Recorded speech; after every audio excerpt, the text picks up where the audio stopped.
Hey there, if you're watching this video, let me just say right off the bat, this is not going to be an apples to apples comparison. No pun intended. So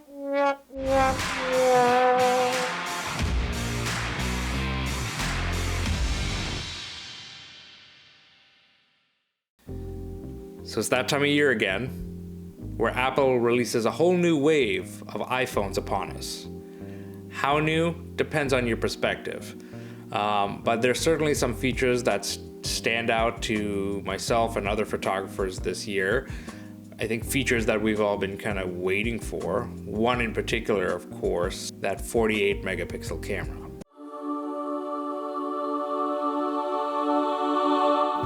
So to see how it performs, we're going to be comparing the iPhone 14 Pro Max to the Sony a7R IV. Now, it's not quite a fair comparison per se. This is a 63 megapixel camera. This has a 48 megapixel camera in it, but we're talking about two high resolution cameras here. We want to see how it captures detail. So what we've done in the next room over in my studio, we've set up a very basic product shot. We're going to take a couple of photos. We're going to have a look at what comes out of it, and we're going to make some judgment calls. If you're looking for a full review of the iPhone 14 Pro Max, stay tuned for that. That's going to be coming to my cruise control channel later this week. So one thing we need to do before we start trying to take high resolution photos with the iPhone 14 Pro Max is we need to change some settings in here. So first thing we want to do is we want to go to our settings. The first thing we want to do is we want to scroll down until we get to the camera app.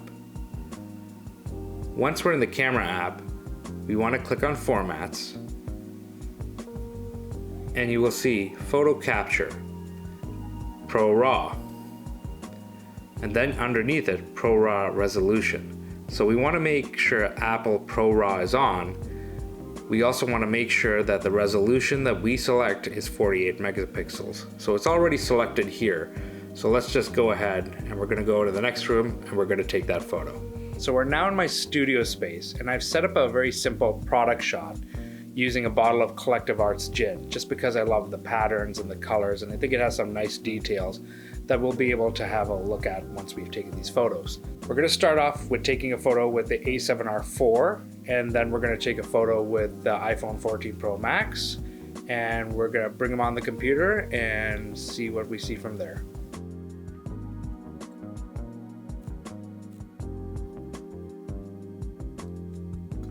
One thing to make sure is that your phone is actually set to RAW at the very top here. So make sure that's clicked so that's on RAW. And it's the 1X on your main photo camera that you want to use because that is your 48 megapixel camera. So let's take both these photos over to our computer and let's have a look at them side by side.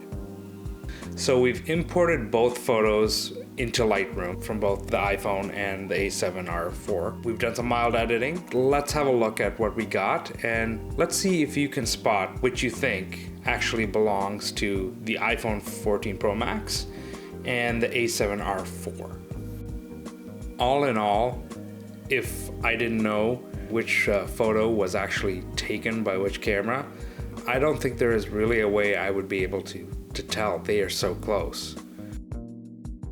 So the photo on the left is actually from the a7R IV, and the photo on the right is actually from the iPhone 14 Pro Max. So when we have a look at the photo from the a7R IV, it's pretty clean. There's a nice fall off that we see here around the edges. Now looking at the iPhone 14 Pro Max, it's got a little less fall off. The edges are actually more defined. Even when you go in here, a lot of these details seem way more defined as well.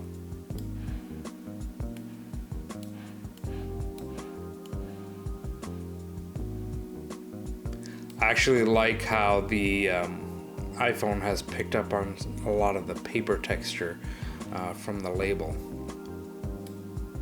Let's see how this looks on the a7R IV. So perhaps a little softer, but a bit more detailed in the actual print, the color that was printed on the label. Again, seems to capture a lot of the details. There is a bit more noise to this, but I think that's to be expected from the A7R4. It is a 63 megapixel camera, so it does produce a bit more of that noise. Definitely a cleaner image coming out of the iPhone 14 Pro Max. It's a really interesting thing to see that something that fits in your pocket can really take the place of a professional camera in some instances. So here's where the iPhone 14 Pro Max falls short, as to be expected. The 48 megapixels only applies to the main camera at 1x, and other than some cropping that you can do, you're pretty much stuck at that focal length. With the Sony, you're able to change your filters, change your lenses, change your settings with a greater degree of versatility. You know, unless you're using a very specialized app on the actual iPhone, you don't have that level of control necessarily. Once you move off of the main camera and you move into the telephoto lens or the super wide angle lens, you're back to 12 megapixels. You're not able to capture that extra resolution.